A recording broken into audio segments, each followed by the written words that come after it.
And joining us to discuss this is Dr. Meir Javandafour, Iran lecturer at the Reichman University. Thank you so much for joining us this evening. Thank you, Bianca.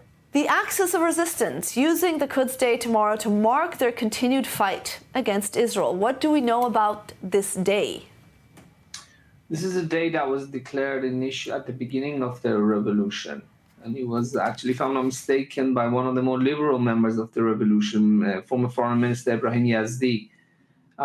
This has been one of the foundation stones of the identity of post-revolution Iran.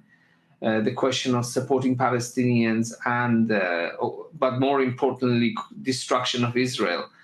Sometimes the question of destroying Israel has been so prevalent among Iranian politicians, and the focus and the price that Iran has been paying has been so high that not only have Iranians turned their back towards this policy by the regime, but it has also created problems between Iran and Palestinians. This is especially true with the PLO. The PLO used to be very strong, had very good relations with Iran at the beginning of the revolution. But because of what Arafat saw as the interest of the people of Palestine, he switched sides and he sided with Saddam Hussein against Iran during the Iran-Iraq war. But the Islamic Republic stayed true to its policy of calling for Israel's destruction. And despite Israel, you could say, perhaps even saving Iran in the Iran-Iraq war by selling weapons to Iran, Iran continued the path, and then the group Islamic Jihad emerged, which Iran supported them. And then, of course, it continued to Hamas and Iran's open declaration of proxy war against Israel at a conference in 1991, which was against the Madrid peace process in Tehran. All right, so the history goes back a while, and there is a lot of weight to this. But currently, Iran is saying that they are going to continue to support the Palestinian resistance with whatever they need. How are they going to do that with everything going on, with the devaluation of the Iranian rial, the economic difficulties that they're facing, the pressure from the U.S., the increasing isolation, the fall of Assad? How are they going to continue supporting the Palestinian resistance and, quote, everything that they need, as they're saying? Well, the amounts of support that Iran is going to provide to the Palestinians could be affected by the economic crisis that the Islamic Republic is going through. But to Ayatollah Khamenei, this is in terms of Iran's foreign policy, its support for anyone who wants to destroy Israel it's the Berlin Wall of the Iranian foreign policy. Should it stop, that would be the equivalent of somebody basically dismantling the Berlin Wall, which is what happened in 1989 in East Germany, in Germany.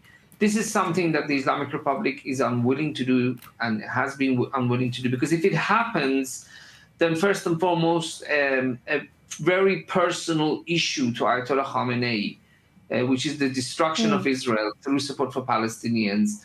This is a very, very personal issue, and he would be it seems that I don't think he will be willing to give up on it until the next leadership. And also, if it happens, then the Iranian regime is also concerned that it would undermine its position in the region and undermine some of the people who make money in Iran from its anti-Israel project.